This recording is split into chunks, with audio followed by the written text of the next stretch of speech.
জি ভাই।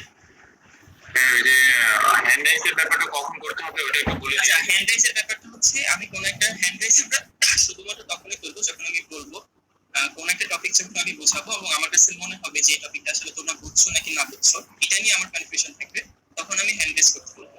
এবং শুধুমাত্র সেক্ষেত্রে তোমরা হ্যান্ড রাইজ করে আমাকে জাস্ট জানাই দিবা যে তোমরা ব্যাপারটা বুঝতে পারছো। তো আমরা হ্যান্ড রাইজ শুধুমাত্র এই ছোট্ট একটা ক্ষেত্রে হচ্ছে হ্যান্ড রাইজটা হচ্ছে আমরা দেখব। ওকে, আচ্ছা ঠিক আছে, অল দ্য বেস্ট।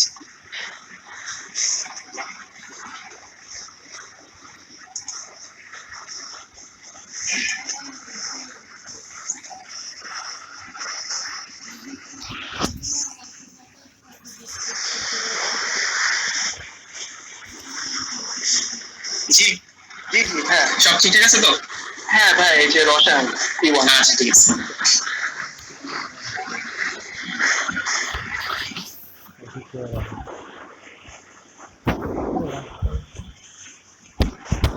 আচ্ছা, আমাদের আজকের হচ্ছে টপিকটা হচ্ছে C1 এবং টপিকটা দেখো নিচে নাম লেখা আছে, সেটা হচ্ছে মৌলের পর্যায়ভিত্তিক ধর্ম এবং রাসায়নিক বন্ধন। এটা হচ্ছে প্রথম পত্রের তৃতীয় অধ্যায় এবং আমরা কিন্তু পুরো অধ্যায়টা আসলে কভার করব না। দেখো এখানে কিন্তু লেখা আছে যে পর্যায়ভিত্তিক ধর্ম পর্যন্ত। তো এই চ্যাপ্টারে দুই ভাগ করা আছে, C1 হচ্ছে প্রথম অধ্যায়। এখানে প্রথমে যেটা আছে সেটা হচ্ছে ব্লক মৌল। এতদিনে পড়ে আসা উচিত, তারপরে আমি ছোট্ট করে বলে দিই, সেটা হচ্ছে ব্লক মৌল আসলে কারা। তুমি যদি পর্যায় সারণী যতগুলো মৌল আছে প্রতিটা ইলেকট্রন বিন্যাস করো, এবং আমরা জানি যে সব থেকে গুরুত্বপূর্ণ ইলেকট্রন আসলে কোনটা, সব থেকে গুরুত্বপূর্ণ ইলেকট্রন হচ্ছে শেষ ইলেকট্রন। তো আমি যদি কোন একটা মৌলের ইলেকট্রন বিন্যাস করি এবং সেই ইলেকট্রন বিন্যাসের শেষ ইলেকট্রনটা যে অরবিটালে প্রবেশ করে তাকে আমরা সেই ব্লকের মৌল বলি। যেহেতু আমরা জানি অরবিটাল আছে হচ্ছে চারটা, এস অরবিটাল আছে, পি আছে, ডি আছে আর হচ্ছে এফ আছে। তো এই অনুযায়ী ব্লক মৌল হচ্ছে চার রকম, s block, p block, d block আর হচ্ছে এফ ব্লক। তো আমরা প্রথমে এসেছি এস ব্লক মৌল। এস ব্লক মৌল দেখো এখানে লেখা আছে 14টা। এটা মাঝে মধ্যে এমসিকিউ তে আসে। আর আমি জানি যে আমি এখন যেগুলো পড়াইতেছি সেগুলো অনেকে পারে, তো অনেকেই মনে মনে চিন্তা করতেছে দূর বেটা কি দিয়ে শুরু করছে, এগুলো তো আমরা পারি। শুরু করছি কারণ হচ্ছে একটা ক্লাস ভুল করে কঠিন জিনিস দিয়ে শুরু করা যায় না। আমরা হতেছে ইনিশিয়াল কিছু পরিচিতি দিয়ে শুরু করলো। এবং এস ব্লক মৌল কোন 14টা সেগুলো হতেছে এটা দেখো, এটা হচ্ছে গ্রুপ 1, এটা হচ্ছে একটু বৃত্ত করে দাও বেশি গ্রুপ বৃত্ত 2, যেন না হলো। গ্রুপ 1 এর 7টা, গ্রুপ 2 এর 6টা, আর এখানে হচ্ছে গ্রুপ 18 মানে নিষ্ক্রিয় গ্যাসে শুধুমাত্র হিলিয়াম। তো এখানে জাস্ট হচ্ছে হিলিয়াম, এরা মিলে হচ্ছে এস ব্লক মৌল তৈরি হয়। তাহলে এস ব্লক মৌল হচ্ছে এখানে 14টা, গ্রুপ 1, গ্রুপ 2 আর হচ্ছে হিলিয়াম। পি ব্লক মৌল, পি ব্লক মৌলের ডেফিনিশন একেবারে আগের মতো, যে তুমি ইলেকট্রন বিন্যাস করবা, শেষ ইলেকট্রনটা পি অরবিটালে প্রবেশ করবে, তারা হচ্ছে পি ব্লক। এবং পি ব্লক মৌল হচ্ছে 36টা, সংখ্যাটা একটু মনে রেখো, এমসিকিউতে আসতে পারে। কোন 36টা না? দেখো এই যে তোমার পর্যায় সারণীর একটা বর্গক্ষেত্র আছে। আমি যখন স্টুডেন্ট ছিলাম তোমাদের মতো, কলেজে যখন পড়তাম আমি মনে রাখতাম যে বর্গক্ষেত্র হচ্ছে পি অরবিটাল বা পি ব্লক, 13 থেকে শুরু করে হচ্ছে 18 পর্যন্ত। কিন্তু এখানে হচ্ছে ভাই এই হিলিয়ামটা বা হিলিয়ামটাতে এস ব্লকে চলে গেছে, তাহলে 13 থেকে শুরু করে 18 পর্যন্ত হিলিয়াম বাদে এই যে মৌলগুলো আছে সেগুলো হচ্ছে পি ব্লক মৌল। ডি ব্লক মৌল যেটা নিয়ে আমরা অনেক কিচ্ছা কাহিনী করবো, 41টা। মনে রাখার উপায় হইতেছে, আমি যেভাবে মনে রাখতাম, এই যে পর্যায় সারণীর যেটা আয়তক্ষেত্র মাঝখানে একটা আয়তক্ষেত্রের মতো আছে, এরা হচ্ছে ডি ব্লক মৌল।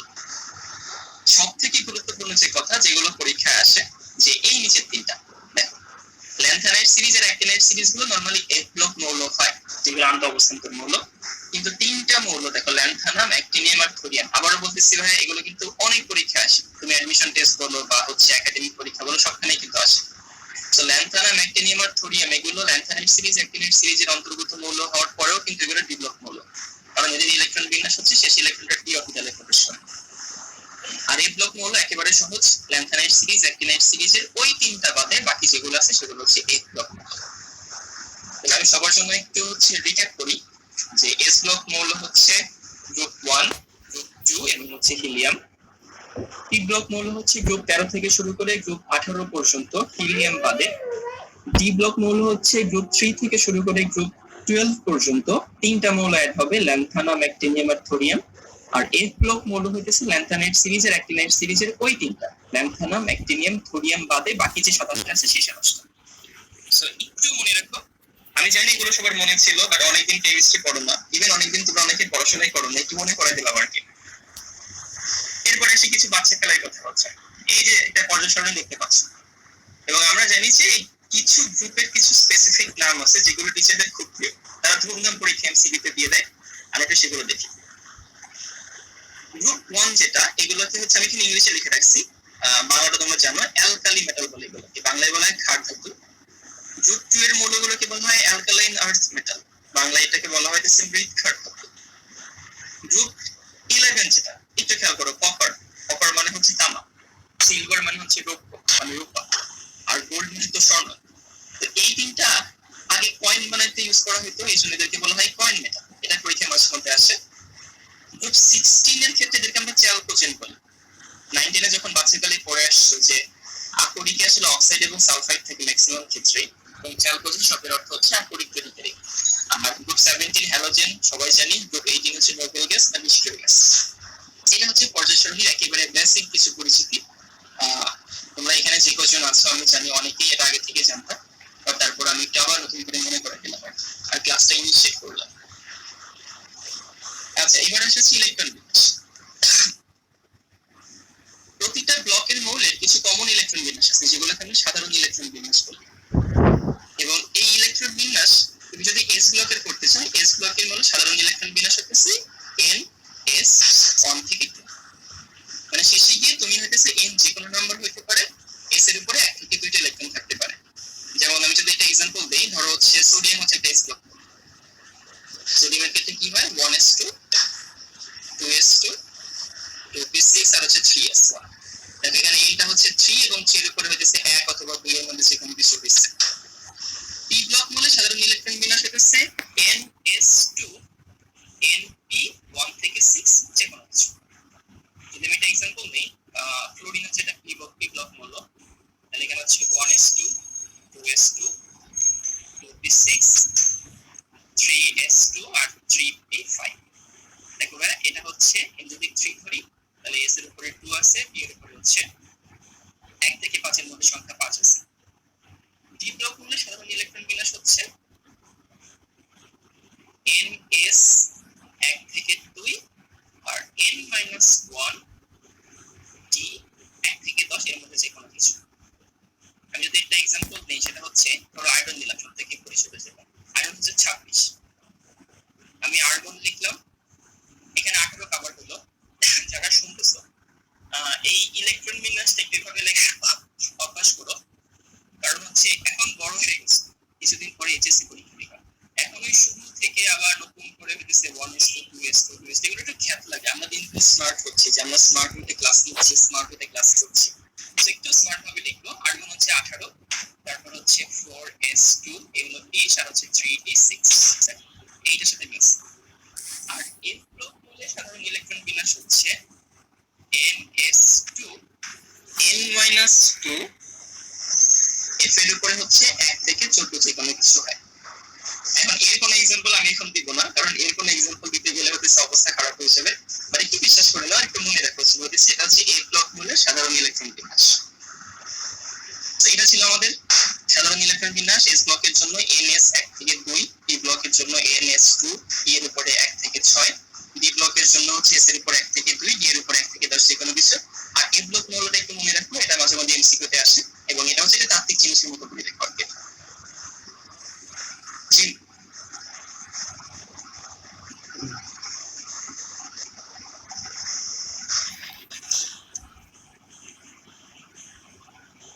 আচ্ছা, আমি তোমাদের জন্য হচ্ছে একটা পোল করে রাখছি, সেই পোলে হচ্ছে একটা প্রশ্ন দেওয়া আছে, এবং আমি হচ্ছে 1.5-2 মিনিট সময় নিব, মিনিট খানিক সময় নেব। এটা খুবই ইজি প্রশ্ন, তো আমি দেখতে চাই যে আসলে কে কি আনসার দিচ্ছে।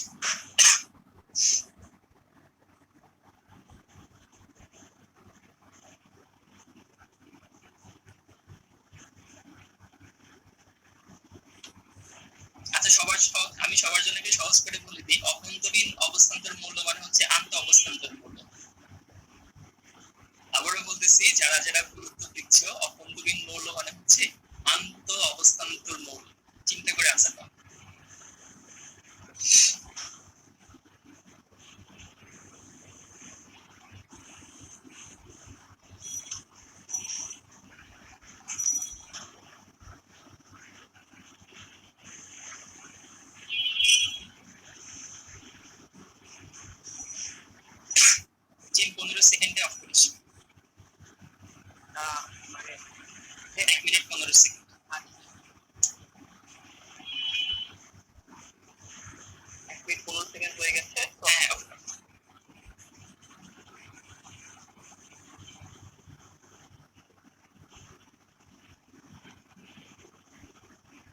রেজাল্টটা শেয়ার করে দিত।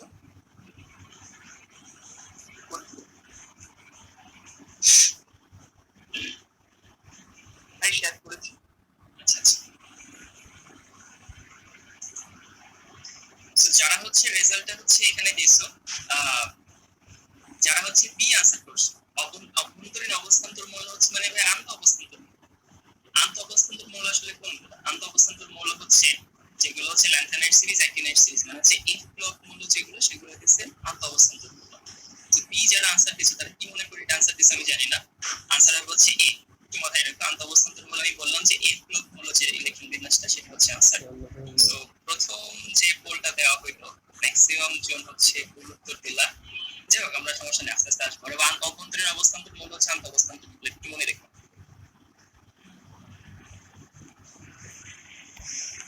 আচ্ছা, আমরা পরের স্লাইডে আসি।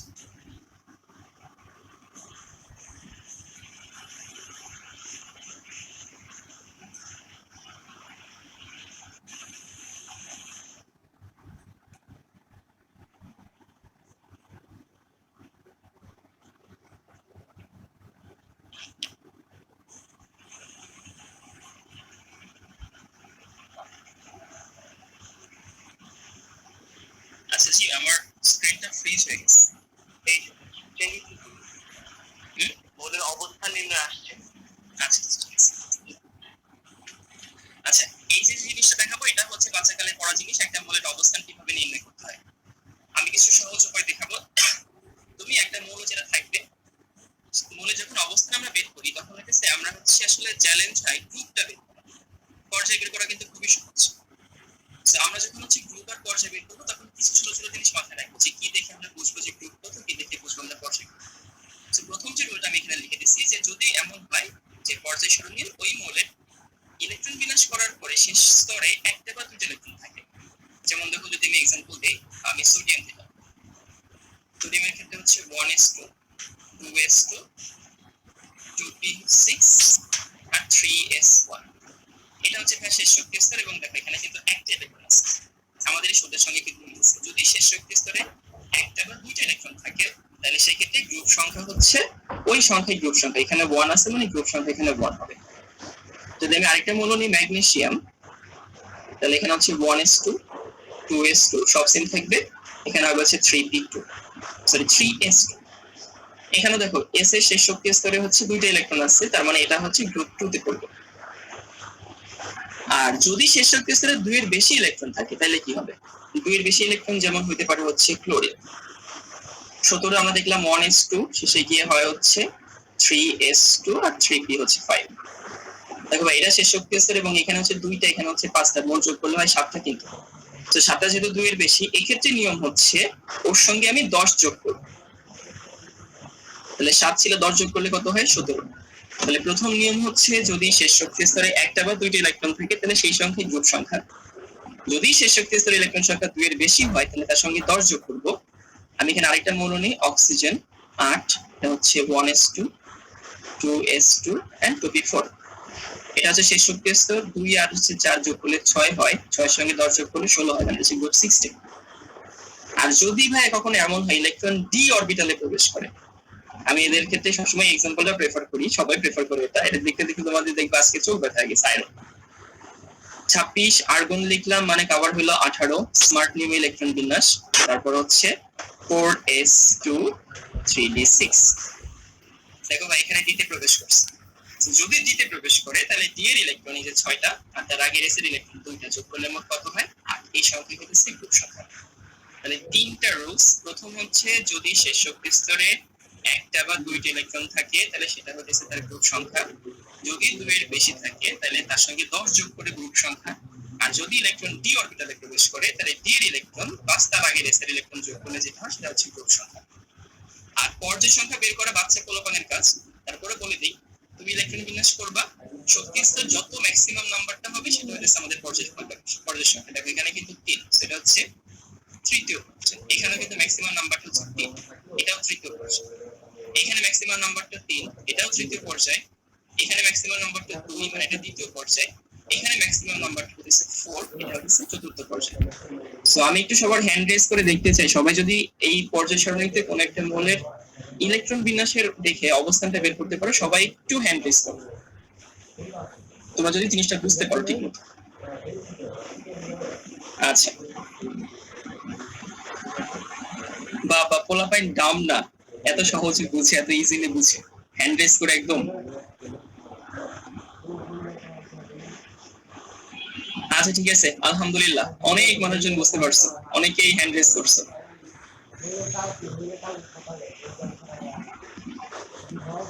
আচ্ছা, এবার আমরা একটু হচ্ছে পরে আসি, এবং তোমরা হ্যান্ড রেজ করার পরে হ্যান্ডটা আবার একটু নামাই নিও, হাত উপরে রেখো না, হাত ব্যথা হয়ে যাবে। তো যখন হ্যান্ড রেজ করবো কিছুক্ষণ পরে হ্যান্ডটা একটু হচ্ছে নামাই নিও। যেটা নিয়ে আমরা আজকে মেইনলি হচ্ছে অনেক ইচ্ছা কাহিনী করবো, সেটা হচ্ছে ডি ব্লক মূলক। এবং আমি যদি তোমাদের এইচএসসি বলি অথবা হচ্ছে ইঞ্জিনিয়ারিং বলি, যে কোনো পরীক্ষা বলি বা ভার্সিটি বলি, যে প্রশ্নগুলো আসে তার ম্যাক্সিমাম প্রশ্ন হচ্ছে ডি ব্লক মূলক দিয়ে আসে। এখানে যে স্লাইডটা বানানো হয়েছে, যে এখানে কিন্তু কালার মার্ক কিন্তু ঠিক হয়নি, কারণ ভাই যে এই তিনটা কিন্তু মূল অ্যাড হবে, ল্যান্থানাম, অ্যাক্টিনিয়াম আর থোরিয়াম। আবারও বলি, গ্রুপ 3 থেকে শুরু করে গ্রুপ হচ্ছে 12 পর্যন্ত আর তিনটা মৌল অ্যাড হবে, ল্যান্থানাম, অ্যাক্টিনিয়াম আর থোরিয়াম। এগুলো হচ্ছে ডি ব্লক মৌল। এখন যে ডি ব্লক মৌলটা হচ্ছে আমাদের সব থেকে বেশি কাজে লাগে, সেটা হচ্ছে প্রথম ডি ব্লক মৌল যেগুলো, মানে হচ্ছে প্রথম ডি ব্লক পর্যায়টা, স্ক্যান্ডিনিয়াম, টাইটেনিয়াম, ভ্যানাডিয়াম। এখানে আমি জানি যারা আছো এই জিনিসটা মনে রাখার জন্য জীবনে যে কত ছন্দ কবিতা মনে রাখছো, যারা ছন্দ কবিতা দিয়ে মনে রাখছো ভালো কথা, যারা হচ্ছে সরাসরি মুখস্থ করছো তাও ভালো কথা, বাট এই লাইনটা মুখস্থ করবে, এই লাইনটা মুখস্থ করলে তোমার অনেক কাজে আসবে।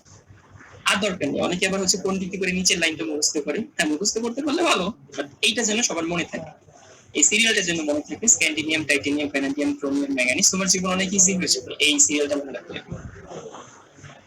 তো আমি যদি অবস্থান্তর মূল্যের গণনাঙ্ক এবং স্ফুটনাঙ্ক নিয়ে কথা বলি, প্রথমে একটা ভৌত ধর্ম নিয়ে কথা বলি। মনে রাখবা, অবস্থান্তর মূল্যে সবাই হচ্ছে ধাতু, এবং বাচ্চাকালে পড়ছিলাম যে ধাতু কিভাবে চিনবো, যদি নামের শেষে আম থাকে তাহলে তারা হচ্ছে ধাতু। দেখো, স্ক্যান্ডিনিয়াম আম আছে, টাইটেনিয়াম, ভ্যানেডিয়াম, ক্রোমিয়াম, ম্যাঙ্গানিজটার নামটা একটু ব্যতিক্রম, আয়রনের নামটা ফেরাম, তারপর হচ্ছে কোবাল্ট, নিকেল, কপার, জিঙ্ক। মোটামুটি না, অলমোস্ট সবাই হচ্ছে ধাতু। তো ধাতুর জন্য আমরা আসলে কি স্ফুটনাঙ্ক টার্মটা খুব একটা ইউজ করি না, কারণ একটা ধাতুকে কখনো আমরা বাষ্প করি না। আমরা ধাতুর জন্য কোন টার্মটা ইউজ করি? গলনাঙ্ক। সবাই একটু ফিল করতে পারো যে যে জিনিসটা বাস্তবসম্মত না সেই জিনিসটা নিয়ে আমরা পড়াশোনা করবো না। আমি গলনাঙ্ক স্ফুটনাঙ্ক এখানে লিখে রাখছি, এবার আমরা আসলে পড়বো হচ্ছে গলনাঙ্ক নিয়ে। এবার আসি, যেহেতু এরা সবাই ধাতু এবং ধাতুর মধ্যে যে জিনিসটা কাজ করে সেটা হচ্ছে ধাতব বন্ধন। এদের গলনাঙ্ক, স্ফুটনাঙ্ক, এই জিনিসটা সম্পূর্ণ নির্ধারিত হয় এই ধাতব বন্ধনের শক্তিমাত্রা দিয়ে। ধাতব বন্ধন যত শক্তিশালী হবে, এদের গলনাঙ্ক বা স্ফুটনাঙ্ক বাদ দিয়ে গলনাঙ্ক তত বেশি হবে। এখন ধাতব বন্ধন জিনিসটা কি, যে একটা মেটাল যদি আমি হাতে নিই, প্রতিটা পরমাণু থেকে ইলেকট্রন গুলো বের হয়ে আসে, ওরা মেটালিক বন্ড তৈরি করে, অনেকটাই হ্যামিলনের বাসিওয়ালার মতো। প্রতিটা ফ্যামিলি থেকে যখন যে বাচ্চা কাছে বের হয়ে আসছিল, অনেকটা প্রতিটা পরমাণু থেকে অ্যাভেলেবল ইলেকট্রন সংখ্যা বের হয়ে আসে। মনে রাখবা, অ্যাভেলেবল ইলেকট্রন সংখ্যা। এখন ওই অ্যাভেলেবল ইলেকট্রন সংখ্যা বের হয়ে আসার সংখ্যা যত বেশি হবে, ওই মৌলের ধাতব বন্ধন তত শক্তিশালী হবে। এর মানে হচ্ছে তার গলনাঙ্ক, স্ফুটনাঙ্ক তত বেশি হবে। আমি রিপিট করি, যে কোন একটা মৌলের অ্যাভেলেবল ইলেকট্রন সংখ্যা যত বেশি হয়, সেই মৌলের ধাতব বন্ধনে অংশগ্রহণকারী ইলেকট্রনের সংখ্যা তত বেশি হয়, এবং সেই মৌলের ধাতব বন্ধন তত শক্তিশালী হয়। তার মানে তার হচ্ছে গলনাঙ্ক, স্ফুটনাঙ্ক এগুলো অনেক বেশি হয়। এখন আমি এখানে কিছু সংখ্যা দিয়ে তোমাদেরকে ব্যাপারটা বুঝাবো, বাট জিনিসের সংখ্যার মতো কাজ করে না যে ভাই আপনি 1 2 3 4 5 দিয়ে দেখাচ্ছেন, বাট ফিল পাওয়া যায়। আমি তোমাদেরকে একটু ফিল দেওয়ার চেষ্টা করি। স্ক্যান্ডিনিয়ামের ক্ষেত্রে দেখো তো ভাই, 4s2, দেখো এটা যদি আমি বলি, এটা হচ্ছে আমার 3d অরবিটাল, এটা হচ্ছে আমার 4s অরবিটাল। 4s2 আছে, 3d1 আছে। তো এই 3d1 এ হচ্ছে একটা, 4s2 তে হচ্ছে দুইটা। এই 4s2 কিন্তু জোড় অবস্থায় আছে, এরা কিন্তু আর বের হবে না, বলবে যে বাবা আমরা জোড় আছি, আমরা স্থায়ী আছি, আমরা ধাতব বন্ধনে অংশগ্রহণ করবো না। তাহলে এখানে অংশগ্রহণ করে শুধুমাত্র 3d1, কারণ এটা বিজোড় আছে। তার মানে ওই অ্যাভেলেবল ইলেকট্রন সংখ্যা স্ক্যান্ডিনিয়ামে হচ্ছে 1। আবারও বলি ভাই, সংখ্যাটা 1 2 3 4 হিসেবে হয় না, আমি যেভাবে দেখাচ্ছি ফিল পাওয়া যায়। টাইটেনিয়ামের ক্ষেত্রে এটা কিন্তু বের হবে না, ওই জায়গার মতো জোড়া অবস্থায় আছে, স্থিতিশীল অবস্থায় আছে। কিন্তু দেখো এখানে দুইটা বেজোড় আছে, মানে এখানে আছে দুইটা ইলেকট্রন মোটামুটি আমার জন্য অ্যাভেলেবল। ভ্যানাডিয়ামের ক্ষেত্রে হচ্ছে তিনটা, যে এই দুইটা বের হবে না। আচ্ছা, এইটা একটু সবাই মনে রাখো, তাও জোরে জানার কথা। ক্রোমিয়ামের ইলেকট্রন বিন্যাস এখানে একটু কাহিনী আছে, যে স্থিতিশীলতার জন্য 1 হয়ে এখানে 5 হয়। তো এখানে দেখো একটা বিজোড়, এই চারটা হচ্ছে বিজোড়। আচ্ছা, এখানে একটু ভুল আছে, এখানে হচ্ছে একটা ইলেকট্রন হবে। তো কথা হচ্ছে এখানে মোট হচ্ছে দেখো এখানে একটা আর হচ্ছে 5টা, 1 2 3 4 5, তাহলে মোট অ্যাভেলেবল ইলেকট্রন সংখ্যা 6টা, ধুম করে অনেক বেড়ে গেছে। তার মানে আন্দাজ করে বলতে পারি এর থেকে এর বেশি, এর থেকে এর বেশি, এর থেকে এর গলনাঙ্ক একটু বেশি হবে।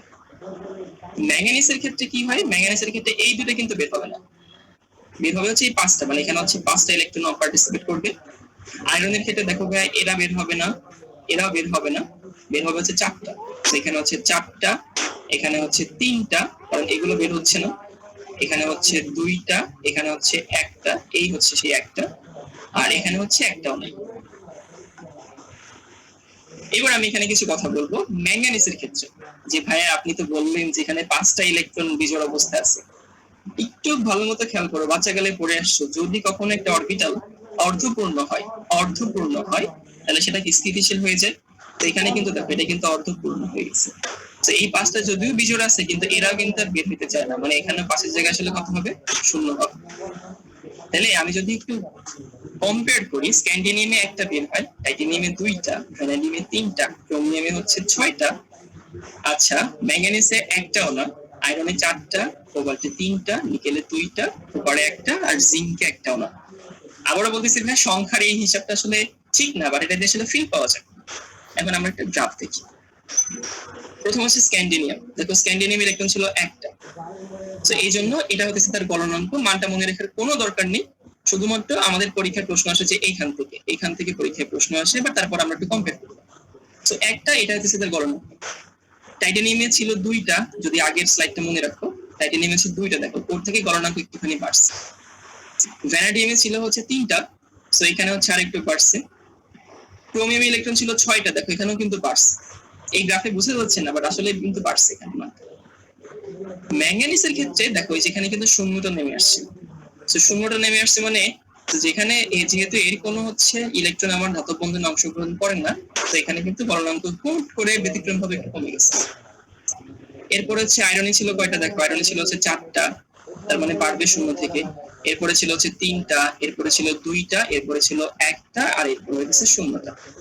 এইটা হচ্ছে আমাদের অবস্থান্তর মৌলের গলনাঙ্কের প্রভাব। এখন অনেকে মনে মনে চিন্তা করতেছে যে ভাইয়া আপনি তো দেখাইলেন এখানেও 0, এখানেও 0, তাহলে এই দুইটা আসলে কাছাকাছি হলো না কেন, বা এই দুটো সমান সমান হলো না কেন? এখানে ছিল D5 অর্ধপূর্ণ স্টেবল, আর এখানে হচ্ছে D10। D10টা অনেক বেশি stable, D5 stable, but D10 বেশি স্টেবল। এই জন্য D10 থেকে একদমই বের হয় না, D5 থেকে ওরা একটু হলেও অ্যাক্টিভিটি দেখায়। তো এই জিনিসটা যদি সবাই বুঝতে পারো, অবস্থান্তর মৌলের গলনাঙ্ক, একটু হ্যান্ড রেজ করে আমাকে একটু জানাও যে ভাইয়া তোমরা এই জিনিসটা বুঝতে পারছো। আর হ্যান্ড রেজ করার পরে আবার হ্যান্ডটা একটু হচ্ছে 1 মিনিট করে নামাই নি। জিম, যদি কোনো প্রশ্ন আসে, রিলেভেন্ট প্রশ্ন আসে, তাহলে হচ্ছে উত্তর দিচ্ছিস তো? জি জি ভাইয়া দিচ্ছি। আচ্ছা ঠিক আছে, আলহামদুলিল্লাহ। দুইটা থাকতেই বাকি মাইক করে আছে দুইটা ওইটা অদ্ভুত লাগে না কারণ ভাই একটু ডিস্টার্ব করি, আর একটু লাউডলি বললে মনে হয় ভালো হয়। একটু লাউডে? হ্যাঁ হ্যাঁ। তো আজকের পর থেকে যেন অবস্থান্তর মৌলের গলনাঙ্ক আর অবস্থান্তর মৌলের স্ফুটনাঙ্ক নিয়ে যেন মাথায় কোনো প্যাচ না লাগে, এটা তোমাদের কাছে আমার দাবি।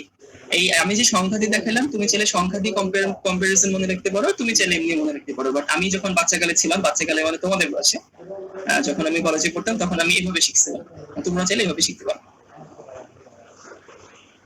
আর এই জিনিসটা হচ্ছে নটরডেম কলেজে হচ্ছে আমাদের গুহ স্যার শিখেছেন, যারা নটরডেম কলেজে আছে তারা রিলেট করতে পারবে। আমি জানি না স্যার এখন এইভাবে পড়ান কিনা। এই পড়া শেষে এই বিখ্যাত কথা যে সব অবস্থান্তর মৌল ডিপ্লক মৌল, কিন্তু সব ডিপ্লক মৌল অবস্থান্তর মৌল না। এই টাইপের কথা যে জীবনে আমরা কত শুনে আসছি, সকল খারি খারক কিন্তু সকল খারক খার না, তারপর আছে সকল নবী রাসূল কিন্তু সকল রাসূল নবী কিন্তু সকল নবী রাসূল না। তো ওরকম একটা কথা যে সব অবস্থান্তর মৌল ডিপ্লক মৌল, কিন্তু সব ডিপ্লক মৌল অবস্থান্তর মৌল না। আমরা একটু দেখবো যে কেন না। অবস্থান্তর মৌল হচ্ছে, তুমি এটার স্থিতিশীল আয়নিক অবস্থা যদি করো, স্থিতিশীল আয়নিক অবস্থা যদি করো, তার ডি অরবিটাল আংশিক পূর্ণ হবে। এখানে কিছু কিছু বইতে কথার মার্কটা সে পোলাপয়েন্টে আটকে দেয়, কিছু বইতে লেখা আছে হাফ ফিল্ড, কিছু বইতে লেখা আছে অর্ধপূর্ণ। অর্ধপূর্ণ আর আংশিক পূর্ণ কিন্তু এক কথা না ভাইয়া। আমরা জানি হইতেছে ডি অরবিটালে থাকতে পারে হচ্ছে 10টা, অর্ধপূর্ণ মানে 5টা, কিন্তু আংশিক পূর্ণ মানে D1 থেকে 9 যে কোনো কিছু হবে। সোজা কথা, আমি একটা মৌলের স্থিতিশীল আয়নিক অবস্থা দেখবো। স্থিতিশীল আয়নিক অবস্থায় যদি ডি একেবারে 0 না হয় অথবা ডি যদি একেবারে 10 না হয়, তাইলে সেই মৌলটা হচ্ছে অবস্থান্তর মৌল হবে। আয়নটা কিন্তু অবস্থান্তর না, মৌলটা হচ্ছে অবস্থান্তর। আমরা এখানে কয়েকটা এক্সাম্পল নিয়ে রাখছি। এক্সাম্পল হচ্ছে আয়রন 26, আমরা বলছিলাম যে হচ্ছে আর্গন, এই হচ্ছে 18, স্মার্ট নিউ ইলেকট্রন বিন্যাস 4s2 আর হচ্ছে 3d6। তাহলে যদি হচ্ছে আমি আয়রনের ইলেকট্রন বিন্যাস দেখে আমার আসলে কোনো লাভ নেই, বাট তারপর আমি তো দেখাইতেছি এটা যদি 3d হয় তাহলে হচ্ছে দেখো এখানে হচ্ছে 1 2 3 4 5 এই হচ্ছে 6, সো 4s2 3d6। আয়রনের ক্ষেত্রে 2+ যদি হয় তার মানে দুইটা ইলেকট্রন চলে গেছে। এইখানে অনেকে আবেগের বশে আসলে কি করে আমি বলি যে D6 পরে লিখছি, তার মানে হচ্ছে ইলেকট্রন যদি যায় তাহলে ডি থেকে যাবে, এটা হচ্ছে অনেকের ধারণা। মনে রাখবে ভাই, ইলেকট্রন কিন্তু প্রবেশ করে আহ্বান নীতি অনুসারে, কিন্তু ইলেকট্রন বের হয় কিন্তু শেষ শক্তি স্তর থেকে, মানে বাইরের শক্তি স্তর থেকে। তোমার কমন সেন্স কি বলে 4s বাইরে না 3d বাইরে? 4s বাইরে। তো ইলেকট্রন যদি বের হয় তাহলে 4s থেকে বের হবে অবশ্যই, অর্থাৎ এখানে 4s0, এখানে 3d6, এটা হবে কিন্তু।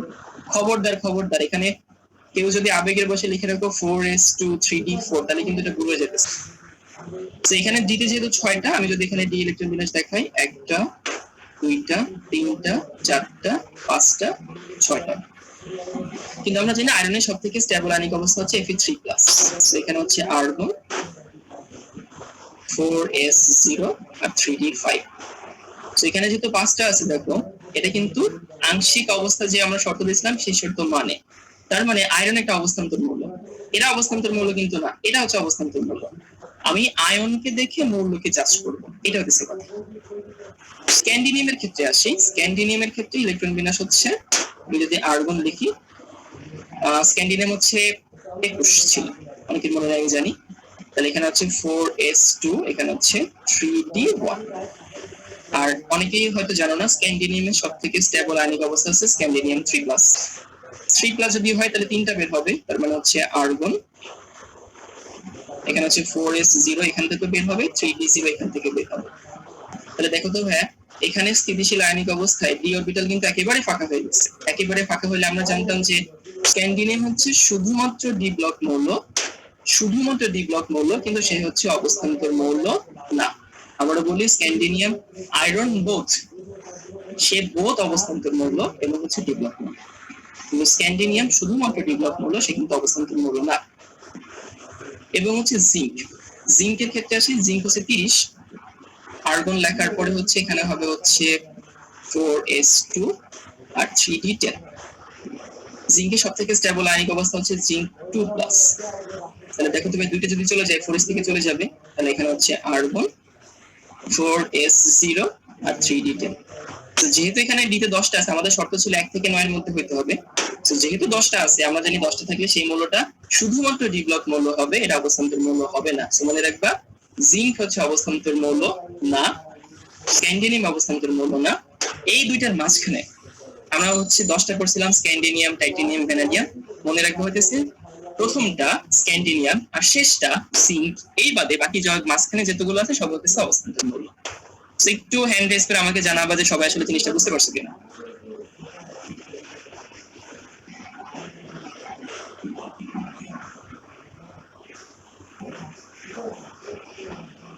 ওকে, অনেকেই বুঝতে পারছে, আলহামদুলিল্লাহ।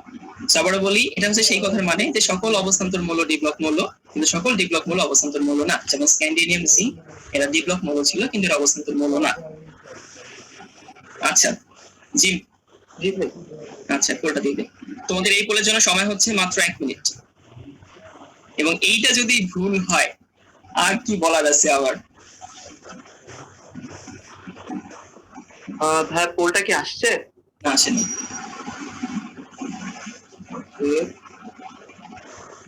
এবার ভাই আসেনি, আমি দেবো। ভাই এটা আমি দিচ্ছি তো। আচ্ছা, আসছে। হ্যাঁ হ্যাঁ ওইটাই। বাচ্চা কাচ্চা, এইবার যদি ভুল হয় খবর আছে কিন্তু সবার।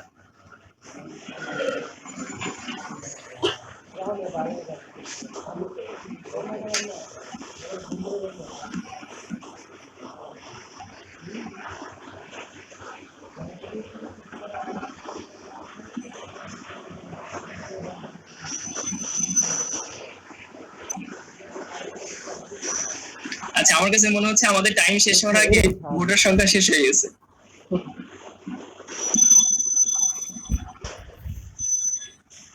মিঠুন ভাই, এবার কি শুনতে পাচ্ছি ঠিকঠাক মতো? ভাই बहुत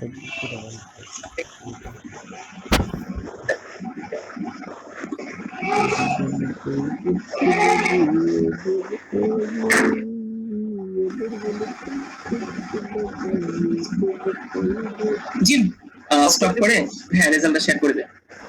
জি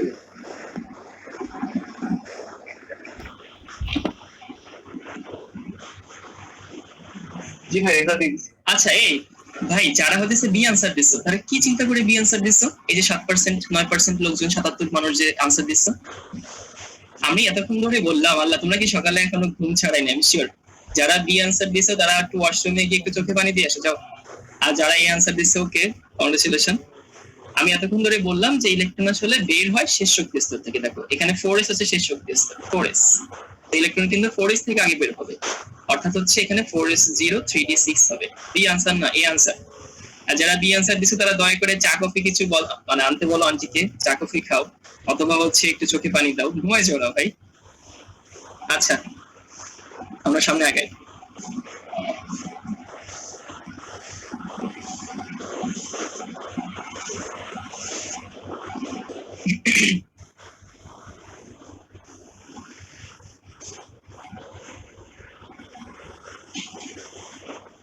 সন্ধ্যায় আছেন? হ্যাঁ, আমার স্ক্রিনটা প্রতিটা পোলের পর একটুখানি ফ্রিজ হয়ে যায়। ভাই ওই যে পোলের পর পর ওই যে স্ক্রিনে একটু ক্লিক করতে হয়, ক্লিক করলে পরে সামনে যেতে হয়, তাহলে যাওয়া যায়। আচ্ছা, হ্যাঁ, থ্যাংক ইউ।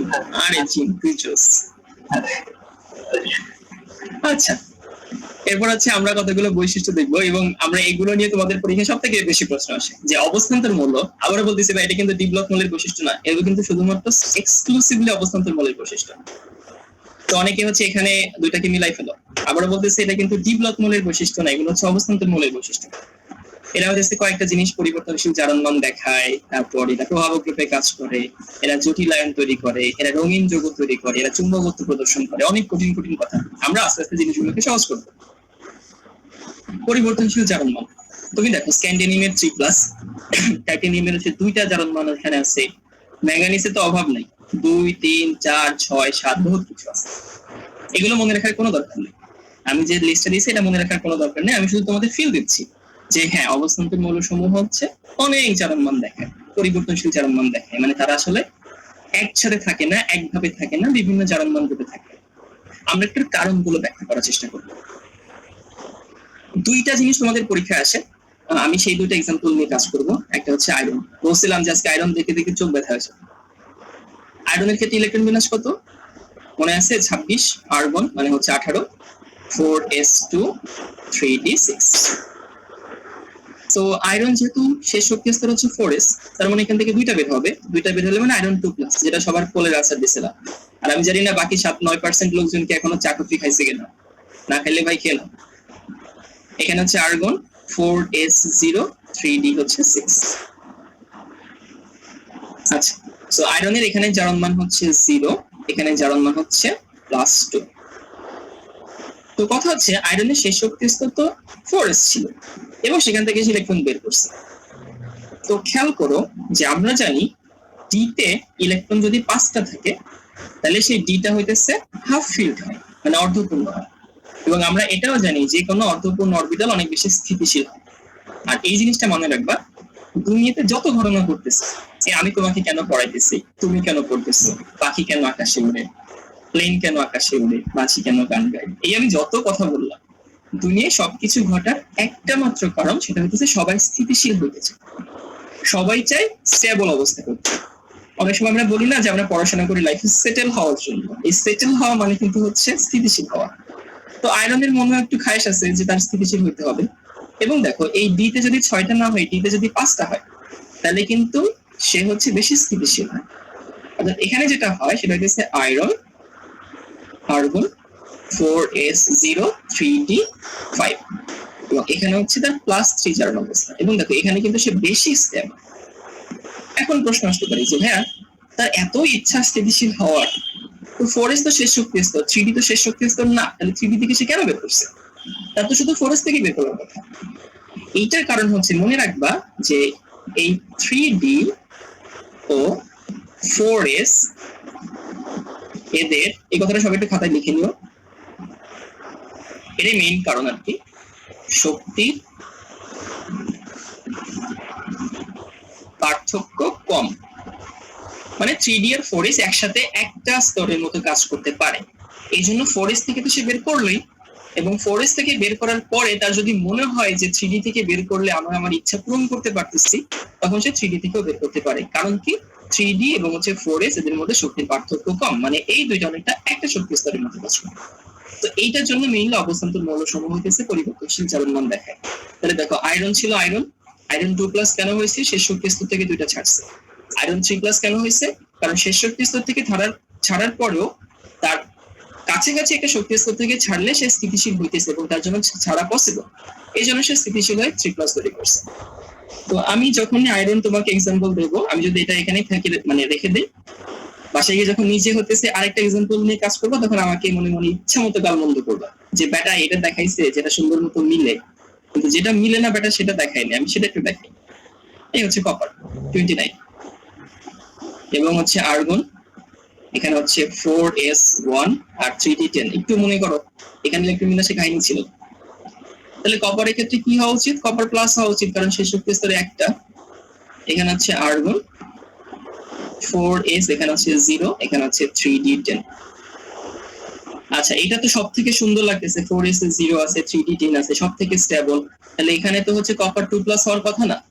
আমি যদি ওই আয়রনের এক্সাম্পল যদি আমি চিন্তা করি, আয়রনের সাথে যদি তুলনা করি, তো যখনই বাসায় এটা করতে যেত তখনই ঝামেলা হতো। তো আমরা জানি যে কপার 2+ হচ্ছে বেশি স্টেবল। তুমি সব জায়গায় কপার 1+ এর যোগ্য খুবই কম দেখবা, copper chloride, copper nitrate, copper sulphate সবই কিন্তু কপার 2+। সেটা হওয়ার কারণ হচ্ছে, সঞ্জিত কুমার গুহ স্যারের বই যেটা পড়ো, তার স্যারের বইতে একটা এক্সাম্পল, একটা এরকম একটা হচ্ছে রিজন দেওয়া আছে যে এখানে 4s0 3d9। দেখো মানতে কিন্তু একটু কষ্ট হইতেছে, কারণ 3d9 এটা আবার কেমন?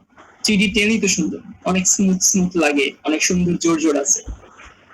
তো গুহ স্যারের বইতে যে জিনিসটা ব্যাখ্যা দেওয়া, আমি একটু বলি। এখানে স্যার বলছে প্রোটন হইতেছে 29টা, আর এখানে ইলেকট্রন হইতেছে একটা যেটা চলে গেছে 28টা।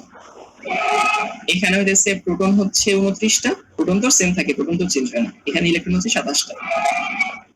তো গুহ স্যার, আমি আবার বলতেছি, এটা কিন্তু আমি ব্যাখ্যা দিচ্ছি না, গুহ স্যারের বই অনুযায়ী যেটা, সেটা হচ্ছে সঞ্জিত কুমার গুহ স্যার। স্যার বলছে যে এখানে 29 জন 28 জনকে টানে, আর এখানে 29 জন 27 জনকে টানে, কারণ নিউক্লিয়াস ইলেকট্রনকে আকর্ষণ করে। তো স্যার বলছে এখানে টানটা অনেক বেশি হয়, এই জন্য এখানে ইলেকট্রন গুলো স্টেবল, তার মানে স্টেবিলিটি বেশি। তো তাহলে দুইটা দুই রকম ব্যাখ্যা কেন দিলেন? আসলে রিয়েল কেমিস্ট্রি হচ্ছে একটা মৌলের কোন জারণমানটা স্থিতিশীল হবে সেইটা একগাদা ফ্যাক্টর দ্বারা নির্ধারিত হয়। সেই মৌলের আকারের উপর ডিপেন্ড করে, সেই মৌলের ইলেকট্রন বিন্যাসের উপর ডিপেন্ড করে, সেই মৌলের প্রোটন সংখ্যার উপর ডিপেন্ড করে, সেই মৌলের শেষ শক্তি স্তর এবং নিউক্লিয়াস এর মধ্যে কতগুলো স্তর আছে তার উপর ডিপেন্ড করে। এত কঠিন কথা মনে রাখা লাগবে না, শুধু মনে রাখো যে পরিবর্তনশীল জারণমান দেখানোর কারণ অনেক আছে। আমরা হচ্ছে আয়রনের ক্ষেত্রে এই লজিকটা দিব, আর কপারের ক্ষেত্রে এই লজিকটা দিব আমাদের পরীক্ষার জন্য। কথা হইতেছে এই ছাড়া কি আর কোনো কারণ নাই? হ্যাঁ, এছাড়াও কারণ আছে, কিন্তু সেগুলো আমাদের এই স্টেজে পড়ার দরকার নেই। আমরা এই স্টেজে শুধুমাত্র এইটুকু জানবো, আয়রনের 5 হলে স্থিতিশীল হয়, তার জন্য 2+ থেকে 3+ হয়, আর কপারের ইলেকট্রন সংখ্যা কমে যায়, এই জন্য হয়তো সেটা বেশি স্থিতিশীল হয়। একটু হ্যান্ড রেজ করে যদি আমাকে জানাই দাও যে জিনিসটা আমি তোমাদের বোঝাতে পারছি কিনা, তাহলে আমার জন্য সুবিধা হয়।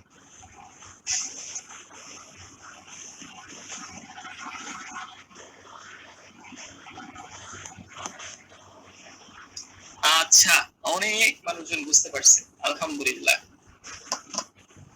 আচ্ছা, আমরা হচ্ছে নেক্সটে যাই। এরপরে দেখো প্রভাবক ক্রিয়া। ওই যে আমরা অনেকগুলো ধর্মের মধ্যে কিন্তু প্রভাবক একটা ছিল।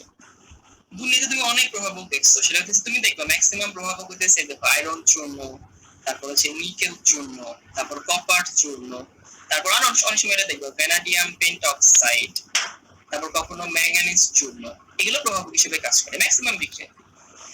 এবং তুমি দেখো ভ্যানাডিয়াম অবস্থান্তর মূল্য, ম্যাঙ্গানাস অবস্থান্তর মূল্য, আয়রন অবস্থান্তর মূল্য, নিকেল অবস্থান্তর মূল্য, কপার অবস্থান্তর মূল্য, এই উদাহরণগুলো মনে রাখা দরকার। আমি তোমাদেরকে একটু ফিল দিচ্ছি যে অবস্থান্তর মৌলসমূহ প্রভাবক রূপে কাজ করতে পারে। তো প্রশ্ন হচ্ছে যে অবস্থান্তর মৌলের মধ্যে কি এমন জিনিস থাকে, তাদের মধ্যে কি এমন রহস্য লুকায় আছে যে তারা হচ্ছে প্রভাবক রূপে কাজ করতে পারে। আমরা সেই রহস্যটাকে উদ্ঘাটন করবো। দেখো আমি এখানে দুইটা বিক্রিয়া লিখে রাখছি। একটা হচ্ছে অ্যামোনিয়া তৈরি, বাচ্চাকালের বিক্রিয়া, এবং মনে রাখবা এই বিক্রিয়াতে প্রভাবক হিসেবে কাজ করে হতেছে আয়রন চূর্ণ, সবার জানা উচিত। আর সালফার ডাইঅক্সাইড থেকে সালফার ট্রাইঅক্সাইড, এই বিক্রিয়ায় প্রভাবক রূপে কাজ করে দিচ্ছে ভ্যানাডিয়াম পেন্টঅক্সাইড। তো মনে রাখবা একটা প্রভাবক দুইটা মেকানিজমে কাজ করে, দুইটা ভাবে সে কাজ করতে পারে প্রভাবক। তো আমরা একটু এখানে প্রভাবক দেখবো। যে কোনো প্রভাবক সেটা হচ্ছে দুইটা ওয়েতে কাজ করে। প্রথম ওয়ে হইতেছে, আমি ধরলাম এখানে হচ্ছে আয়রন চূর্ণ, এই হচ্ছে আমার আয়রন চূর্ণ করা আয়রন আছে, সুন্দর কালারটা মিলছে লাল রঙের, এটা হচ্ছে লোহার গুঁড়া। আয়রন চূর্ণ বললে জিনিসটা অনেক বুকিশ বুকিশ লাগে, লোহার গুঁড়া আছে এখানে। আর এখানে এই হাইড্রোজেন আর নাইট্রোজেন যদি নিজেদের মধ্যে ধাক্কাধাক্কি বেশি করে, নিজেদের মধ্যে যদি সংঘর্ষ বেশি হয়, তাহলে অ্যামোনিয়া বেশি বেশি তৈরি হয়, এবং আয়রন সেটাই হেল্প করে। তো নর্মালি তুমি যদি কোনো একটা পাত্রে হাইড্রোজেন নাইট্রোজেন নাও, এরা কিন্তু স্বাভাবিকভাবে নিজেদের সাথে ধাক্কাধাক্কি করে, ঠুন্নাঠুন্নি করে। এই যারা হ্যান্ড রেজ করতেছো ভাই, আমি যখন বলি তখন হ্যান্ড রেজ করো। আচ্ছা, তো কথা হচ্ছে এই হতেছে লোহার গুঁড়া আছে, এবং বলছিলাম যে হতেছে বিক্রিয়া হইতে হলে হাইড্রোজেন এদের মধ্যেকার বন্ধন ভাঙতে হয়, নাইট্রোজেন এদের মধ্যকার বন্ধন ভাঙতে হয়। তো ধরো আমরা জানি অবস্থান্তর মৌলের কি আছে, অবস্থান্তর মৌলের ফাঁকা ডি অরবিটাল আছে। ওই ফাঁকা ডি অরবিটাল মানে তার ফাঁকা জায়গা আছে, সেই ফাঁকা জায়গায় সে করে কি, এই হাইড্রোজেনকে আর নাইট্রোজেনকে অধিশোষণ করে। দেখো নাইট্রোজেনের মাঝখানে ট্রিপল বন্ড ছিল, হাইড্রোজেনের মাঝখানে সিঙ্গেল বন্ড, তো এখানে করা হচ্ছে অধিশোষণ। কেমিস্ট্রির মধ্যে একটু বাংলা শিখাই ভাইয়া, শোষণ এক জিনিস আর অধিশোষণ অন্য জিনিস। আমাদের এখানে কিন্তু শোষণ হয় না, আমাদের এখানে হয় হচ্ছে অধিশোষণ। অধিশোষণ বলতে বোঝায় যে ধরো তুমি যদি এরকম একটা কিছু নাও, সেখানে যদি কেউ গায়ে লেগে থাকে, যে ভিজা হাত বালির মধ্যে দিলে যেরকম হয়, হাতের উপরে বালি লেগে থাকে, সেটা হচ্ছে অধিশোষণ।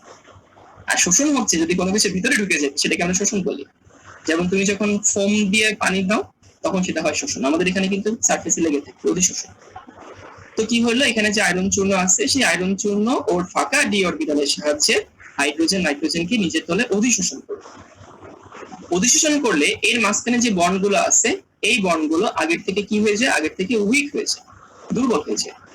তাহলে বন্ধন যদি দুর্বল হয়, তাহলে বিক্রিয়াটা হওয়া কি হয়, সহজ হয়। অর্থাৎ অবস্থান্তর মৌলের কাহিনী বাদ দিই, একটা প্রভাবক দুইটা মেকানিজমে কাজ করে। তার প্রথম মেকানিজম হচ্ছে সে বিক্রিয়ক সমূহকে নিজের তলে অধিশোষণ করে। অধিশোষণ করে বিক্রিয়কের নিজেদের মধ্যে বন্ধন দুর্বল করে দেয়, বিক্রিয়ক সমূহ তাড়াতাড়ি সংঘর্ষ করতে পারে, বিক্রিয়া তাড়াতাড়ি হয়। এবং যেহেতু অবস্থান্তর মৌলের হচ্ছে ফাঁকা ডি অরবিটাল আছে, তো এখানে কারণ হচ্ছে তাদের ফাঁকা যে ডি অরবিটাল আছে, এই ফাঁকা ডি অরবিটালের সাহায্যে তারা অধিশোষণটা করতে পারে, তার মানে তারা প্রভাবক হিসেবে কাজ করতে পারে। দুই মেকানিজম। এই বিক্রিয়ায় তুমি যদি একেবারে রক্তমাংসে চোখ দিয়ে দেখো, কেন জানি মনে হইতেছে সালফার ডাইঅক্সাইড সরাসরি অক্সিজেনের সঙ্গে বিক্রিয়া করে সালফার ট্রাইঅক্সাইড তৈরি হয়েছে, আসলে কিন্তু সেটা হয় না। একটা মেকানিজম। এই সবাই একটা খাতা কলম নিয়ে বসো। আমি জানি অনেকে এখন নাস্তার প্লেট সামনে নিয়ে বসে আছে। আচ্ছা, মেকানিজম হচ্ছে সালফার ডাইঅক্সাইড এখানে ফার্স্টে বিক্রিয়া করে হয়েছে ভ্যানাডিয়াম পেন্টঅক্সাইডের সাথে, মিলে এখানে তৈরি করা হয়েছে সালফার ট্রাইঅক্সাইড প্লাস হচ্ছে ভ্যানাডিয়াম টেট্রাঅক্সাইড। দেখো যে একটা অক্সিজেন এখান থেকে নিয়ে নিচ্ছে। এরপরে ওই ভ্যানাডিয়াম টেট্রাঅক্সাইড আবার অক্সিডাইজড হয়, ওই তৈরি করে দিয়েছে ভ্যানাডিয়াম পেন্টঅক্সাইড। এবং তুমি যদি ভাই এই দুটা বিক্রিয়াকে যোগ করো, তাহলে দেখো তুমি পরের বিক্রিয়াটাই পাইছো। তো খালি চোখে দেখে যে মনে হয় সালফার ডাইঅক্সাইড সরাসরি অক্সিডাইজড হইতেছে, সেটা কিন্তু না। সালফার ডাইঅক্সাইড ভ্যানাডিয়াম পেন্টঅক্সাইড অক্সিডাইজড হইতেছে। এবং দেখা গেছে, এবং দেখো এখানে কিন্তু একটা ইন্টারমিডিয়েট যৌগ তৈরি করছে। এটা হচ্ছে আমাদের ইন্টারমিডিয়েট যৌগ, মানে তোমরা ইন্টারমিডিয়েট আছো স্কুল আর ভার্সিটির মাঝখানে, তো ও হচ্ছে বিক্রিয়ক উৎপাদনের মাঝখানে তৈরি হয়ে আবার হচ্ছে হারাই যায়, তো এই জন্য আমরা ইন্টারমিডিয়েট যৌগ বলি। তো দেখা যায়, এই কথাটা মন দিয়ে শুনবা, যে সালফার ডাইঅক্সাইড যদি সরাসরি অক্সিডাইজড হইতো, তাহলে যে হারে সালফার ট্রাইঅক্সাইড তৈরি হইতো, তার থেকে এই মেকানিজমে বেশি বেশি তৈরি হয়। মানে সে বিক্রিয়ার একটা অল্টারনেট ওয়ে তৈরি করতেছে। সো অল্টারনেট পাথ তৈরি হইতেছে। এবং অল্টারনেট পাথটা আসলে কিভাবে তৈরি হইতেছে, তৈরি হইতেছে অন্তর্বর্তী যৌগ তৈরি করার মাধ্যমে। আমি ইন্টারমিডিয়েটটা লিখি, ইন্টারমিডিয়েট যৌগ তৈরির মাধ্যমে সে বিক্রিয়ার জন্য একটা সহজ, সাবলীল, সুন্দর, ফাস্ট একটা ওয়ে তৈরি করছে। এবং যেহেতু অবস্থান্তর মৌলসমূহ আমরা জানি যে পরিবর্তনশীল জারণমান দেখায়, আমরা দেখে আসছি, তো তারা যেহেতু হচ্ছে পরিবর্তনশীল জারণমান দেখায়,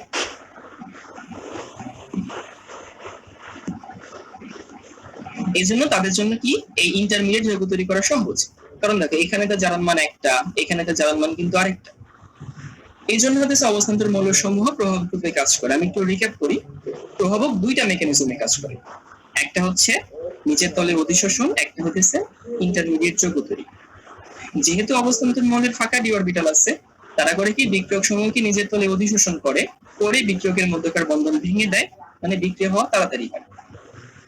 দুই, অবস্থান্তর মৌলসমূহ যেহেতু পরিবর্তনশীল জারণমান দেখায়, সেহেতু ওই পরিবর্তনশীল জারণমানের মাধ্যমে তারা বিভিন্ন ইন্টারমিডিয়েট যৌগ তৈরি করে বিক্রিয়ার জন্য একটা সহজ, সুন্দর, ফাস্ট একটা ওয়ে তৈরি করে, মানে বিক্রিয়া ফাস্ট হয়। টোটাল কথা যদি সাম আপ করি, তাহলে একটা প্রভাবক কাজ করার জন্য যে দুইটা মেকানিজম আছে, অবস্থান্তর মৌলসমূহ সেই দুইটা মেকানিজমকে সাপোর্ট করে। তার জন্য অবস্থান্তর মৌলসমূহ প্রভাবক রূপে কাজ করে। আমি একটু হ্যান্ডেজ দেখতে চাই যে আমি এত কষ্ট করে জিনিসটা আসলে সবাইকে বুঝাতে পারছি কিনা।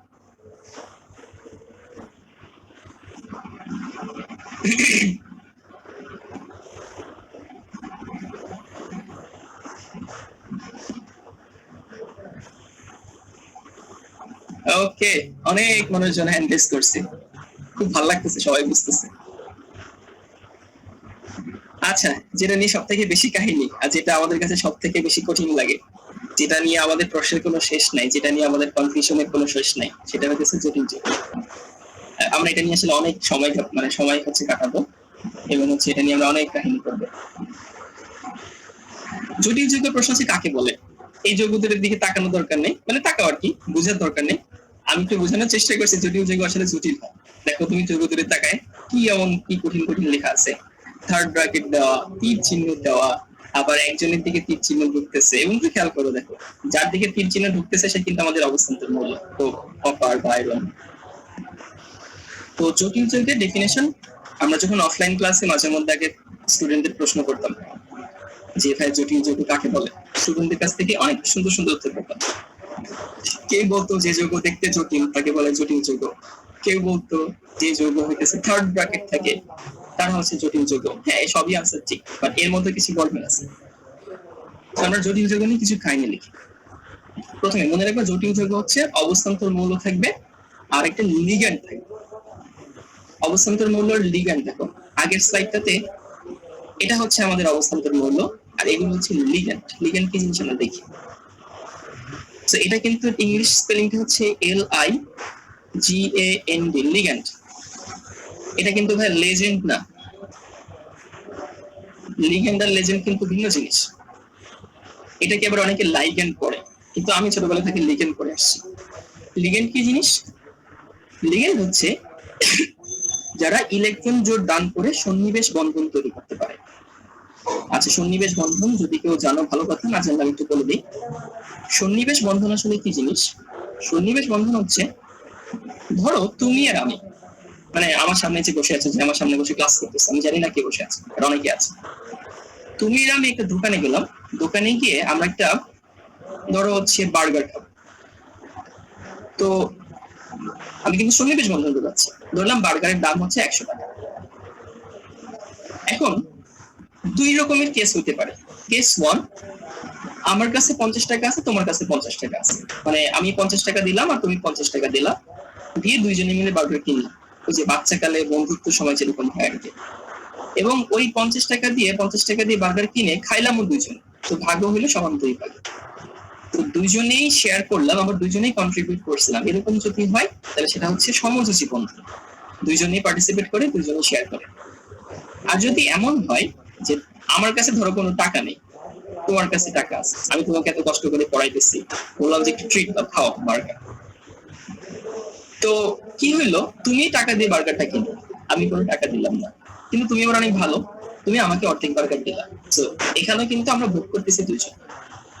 তো আমাদের হচ্ছে কন্ট্রিবিউশন হচ্ছে একজনের, ভোগ করতেছে দুইজন। এই বন্ধন যদি হয় সেটা হচ্ছে সন্নিবেশ বন্ধন। তো সমযোজী বন্ধনেও শেয়ার হয়, সন্নিবেশ বন্ধনেও শেয়ার হয়। তফাৎটা হতেছে সমযোজী বন্ধনের শেয়ারটা দিছিল একজন, আর সন্নিবেশ বন্ধনে সমযোজী বন্ধনের দুইজন দিছিল, আর সন্নিবেশ বন্ধনে দিচ্ছে একজন দিচ্ছে। তো মনে রাখবা যে কোনো বন্ধন মানে হচ্ছে দুইটা ইলেকট্রন, আর সন্নিবেশ বন্ধন মানে হচ্ছে ওই দুইটা ইলেকট্রনই হচ্ছে দুইটা ইলেকট্রন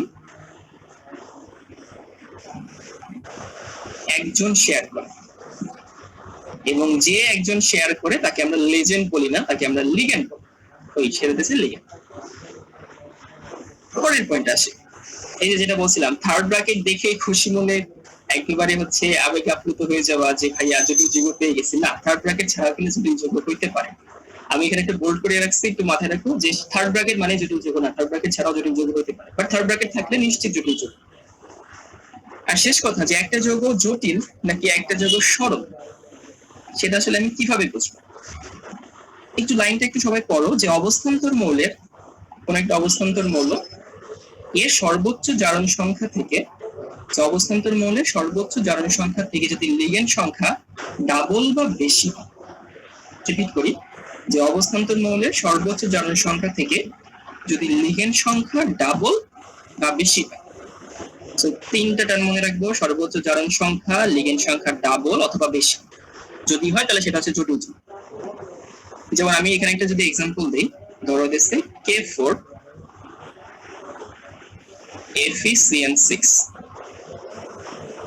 এটা তো ভাইয়া দেখতেই পাচ্ছি থার্ড ব্র্যাকেট আছে মানে জটিল যৌগ, তার একটু বুঝে দেখো। আমরা জানি আয়রনের সর্বোচ্চ জারণ সংখ্যা +2 অথবা +3 যাই হোক কিছুটা হয়। তো এর জারণ সংখ্যা হচ্ছে এখানে কতটা হিসাব করি, সায়ানাইডের হচ্ছে -1, 6টার -6, পটাশিয়ামের +2, +4, আর এখানে হচ্ছে +2। তাহলে জারণ সংখ্যা হচ্ছে 2। এখানে সায়ানাইড হচ্ছে লিগ্যান্ড, মনে রাখবা যে এই থার্ড ব্র্যাকেটের মধ্যে ফার্স্ট ব্র্যাকেটের মধ্যে যা থাকবে সেটা হচ্ছে লিগ্যান্ড। তাহলে সায়ানাইড এখানে লিগ্যান্ড, লিগ্যান্ড হচ্ছে 6টা, যেটা 2 থেকে অনেক বেশি, তার মানে আমি বলতে পারি যে এটা হচ্ছে একটা জটিল যৌগ। যদি আমি এই যৌগটা নেই নিকেল ক্লোরাইড, নিকেলের জারণ মান এখানে +2, ক্লোরিন আছে এখানে 2টা, মানে ডাবলও হয়নি বেশি হয়নি, তার মানে ভাই এটা কিন্তু জটিল যৌগ না, এটা কিন্তু নরমাল যৌগ, সরল যৌগ। যদি আমি নিকেল টেট্রাকার্বনিল নেই, দেখো নিকেলের জারণ মান এখানে 0, বাট নিকেলের সর্বোচ্চ জারণ মান +2 হয়, কিন্তু এখানে কোবাল্ট আছে, কার্বন মনোক্সাইড, কার্বনিল আছে কয়টা, 4টা, তাহলে সর্বোচ্চ জারণ সংখ্যা থেকে এই মানটা বেশি হয়েছে, মানে এটা হচ্ছে কি যৌগ, এটা হচ্ছে জটিল যৌগ। তারপর যদি হতেছে আমি এই যৌগটা নেই নিকেল Cl4, এই যৌগটা কিন্তু হইতে পারে। এখানে দেখো নিকেলের জারণ মান হচ্ছে 2, কিন্তু এখানে ক্লোরিন আছে কয়টা, লিগ্যান্ড আছে কয়টা, 2 এর বেশি, ডাবল হয়ে গেছে অলমোস্ট, তার মানে এটাও কি যৌগ, এটা হচ্ছে জটিল যৌগ। তো কোনটা জটিল যৌগ কোনটা জটিল যৌগ না সেটা বোঝার উপর হতেছে আমি ওই যৌগটাকে একটু ভাঙবো, ভেঙে দেখবো যে অবস্থান্তর মৌলটা আছে বা যে ধাতুটা আছে সেইটা সর্বোচ্চ জারণ সংখ্যা থেকে লিগ্যান্ড সংখ্যা তার থেকে ডাবল কিনা বা তার থেকে বেশি কিনা, যদি হয় তাহলে সেটা হচ্ছে জটিল, যদি না হয় তাহলে সেটা হচ্ছে সরল। তো আমাদের এখানে এটা জটিল যৌগ ছিল, এটা জটিল যৌগ না, এটা জটিল যৌগ, এটা আবার হচ্ছে জটিল যৌগ। আচ্ছা দেখো আমি এখানে কতগুলো লিগ্যান্ডের নাম লিখে দিচ্ছি, সবগুলো মনে রাখার দরকার নেই। হাইড্রোক্সি মনে রাখো, হাইড্রোক্সি লিগ্যান্ড হিসেবে ওর নাম কিন্তু হাইড্রোক্সি না, ওর নাম hydroxy, but as a ligand ওর নাম হচ্ছে হাইড্রোক্সো। অ্যামিনের ক্ষেত্রে একটু মনে রাখো, এখানে ডাবল এম আছে, অ্যামিন অ্যাজ এ লিগ্যান্ড ওর নাম হচ্ছে অ্যামিন, একটু উইয়ার্ড, অ্যামিন। পানির নাম পানি, আমি আশা করি এখানে হচ্ছে সবাই H2O মানে কি জানো এটা, তো H2 মানে কোনো রেস্টুরেন্ট না, H2 মানে হচ্ছে পানি।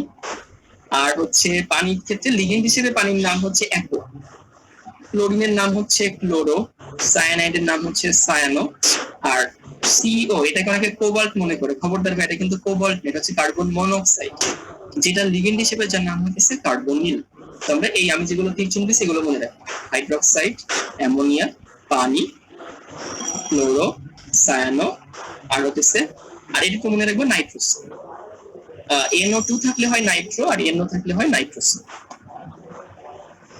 আচ্ছা আমরা হচ্ছে কিছু কথাবার্তা আসি। দেখো যে একটা জটিল যৌগ 3 রকম হতে পারে।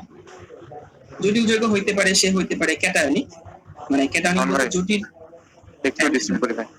সাউন্ডটা মনে হয় অনেকেই আছে নক করতে, সাউন্ডটা আরেকটু লাউড দেবেন। একটু লাউড সাউন্ড কি বাড়ানো যায় ভাই? জি জি জি। কোথা থেকে? আর কিছুজন নক করতেছিল। জি ভাই। শাওন ভাই, আপনি কি নর্মাল হেডফোন দিয়ে ক্লাস নিচ্ছেন না? হ্যাঁ হ্যাঁ হ্যাঁ। ভাই আমি বলি হয় কি, ওই আপনি হচ্ছে হেডফোনের ওই যেখানে সাউন্ডটা যায় না, ওটা আপনার মুখের কাছে নিয়ে নেন, তাহলেই হবে। ও আচ্ছা আচ্ছা। তাইলে অটোমেটিক সাউন্ড বেড়ে যাবে। উদ্ভাস থেকে আমাদের টিচারদের সবাইকে সুন্দর একটা হেডসেট আর কি, হেডফোন যেটা, এটা গিফট করছে। আমি স্টুডেন্টদেরকে একটু বলি, কিন্তু ওটা করলে আসলে কি হয়, ওটা যখন মাথায় দিই তখন দুইটা কান এত ভাবে চেপে ধরে যে আধা ঘন্টা পরে হচ্ছে মাথা ব্যথা শুরু হয়েছে। এই জন্য আমি আমার নর্মাল ইয়ারফোন যেটা, ওটা দিয়ে কথা বলতেছি, বাট আই হোপ এখন শুনতে পাচ্ছি। আমি ইয়ারপিসটা কাছে নিয়ে কথা বলতেছি। মিঠুন ভাই, এরপরেও যদি হইতেছে ওরা বলে যে হইতে স্যার একটু জোরে বলতে, তাহলে আমাকে বলে। জি ভাই। আচ্ছা, আর তোমরা একটু কাজ করতে পারো, তোমরা ইয়ারফোন দিয়ে ক্লাসটা করতে পারো। সরাসরি হইতেছে ডিরেক্ট সাউন্ড দিয়ে করার থেকে ইয়ারফোন দিয়ে, তোমরা যদি ইয়ারফোন কানেক্ট করো তাহলে তোমাদের জন্য হয়তো শুনতে সুবিধা হবে। তো ক্যাটায়নিক, অ্যানায়নিক এবং নিউট্রাল। ক্যাটায়নিক মানে হচ্ছে জটিল যৌগটা হবে হচ্ছে এখানে প্লাস, মানে জটিল আয়নটা হচ্ছে প্লাস হবে। অ্যানায়নিক মানে জটিল আয়নটা এখানে মাইনাস হবে, জটিল আয়ন। আর নিউট্রাল মানে তো নিউট্রাল, এখানে কোনো চার্জ থাকবে না। আমি তিনটা কলাম করছি, এটা হচ্ছে ক্যাটায়নিক, মাঝখানের কলামটা হচ্ছে অ্যানায়নিক, আর এই কলামটা হচ্ছে নিউট্রাল। তো ক্যাটায়নিকে যদি আমি একটা এক্সাম্পল দেখাই, ক্যাটায়নিকের এক্সাম্পল হচ্ছে খুবই পপুলার এক্সাম্পল।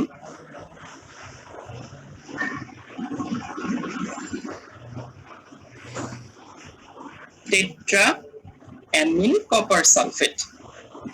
অ্যানায়নে যদি আমি একটা এক্সাম্পল নেই, সেটা হচ্ছে K4 FeCN6। আর নিউট্রাল যদি আমি একটা এক্সাম্পল নিই, সেটা হচ্ছে নিকেল টেট্রাকার্বনেট। আচ্ছা দেখো, এখানে হচ্ছে সালফেট মাইনাস, তার মানে এই পুরো অংশটা হচ্ছে প্লাস, এই পুরো অংশের চার্জ হচ্ছে +2। এখানে পটাশিয়াম প্লাস, তাহলে এই পুরো অংশের চার্জ হচ্ছে -4, আর এখানে এইটা অংশের তো কোনো চার্জ নেই। তো মনে রাখবা, ক্যাটায়নের ক্ষেত্রে মানে তোমাদের জন্য বলতেছি যে এই থার্ড ব্র্যাকেটটা হইতেছে, মনে রাখতে সুবিধা হয়, আগে থাকে। সো থার্ড ব্র্যাকেট যদি আগে থাকে তাহলে আমি বুঝবো চোখ বন্ধ করে এটা হইতেছে ক্যাটায়নিক। যদি থার্ড ব্র্যাকেটটা হচ্ছে পরে থাকে তাহলে সেটা বুঝবো হইতেছে অ্যানায়নিক। আর যদি কোনো থার্ড ব্র্যাকেট না থাকে সেটা হইতেছে নিউট্রাল। সবসময় যেটা হয় তা না, বাট 99% ক্ষেত্রে হয়। এবং আমি তোমাদের মতো যখন ছিলাম, যখন আমি কলেজে পড়তাম, তখন আমি এমনি মনে রাখতাম যে আগে থার্ড ব্র্যাকেট মানে হচ্ছে ক্যাটায়ন, পরে থার্ড ব্র্যাকেট মানে হচ্ছে অ্যানায়ন, আর থার্ড ব্র্যাকেট নাই মানে হচ্ছে নিউট্রাল। এখন কথা হচ্ছে যে এই তিনটা যৌগের নামকরণের তিনটা ভিন্ন নিয়ম আছে। এই হচ্ছে সেই তিনটা নিয়ম। দেখো, প্রথমে হচ্ছে ক্যাটায়নের ক্ষেত্রে আসি। আর স্লাইডে তিনটা জিনিস এক করতে থাকলে যেটা হয়, মানে আমি যখন আমার ভার্সিটিতে ক্লাস করি, তখন স্যার যখন একটা স্লাইড ওপেন করে, তখন আমরা করি কি, একটু স্লাইডের আগে গোড়া পড়ার চেষ্টা করি। এটা করবো না, তাহলে তুমি ফোকাসড হবা না, তুমি শুধুমাত্র ক্যাটায়নটা খেয়াল করো। অ্যানায়ন আর নিউট্রালে যা আছে আপাতত গুল্লাই যায়, আমরা ওটাকে 2 মিনিট করে যাবো। সো ক্যাটায়নের ক্ষেত্রে প্রথমে হচ্ছে সংখ্যা সহ লিগ্যান্ড। এখানে লিগ্যান্ডকে অ্যামোনিয়া, আর আমরা জানি যদি অ্যামোনিয়া থাকে তাহলে নামটা অ্যামোনিয়া হয় না, নামটা হয় অ্যামিন। তার মানে সংখ্যা এখানে লিগ্যান্ড কয়টা আছে? 4টা। 4টা থাকলে এখানে কি হয়? টেট্রা। তার মানে এই যৌগের নাম হবে হইতেছে টেট্রা। শুরুতে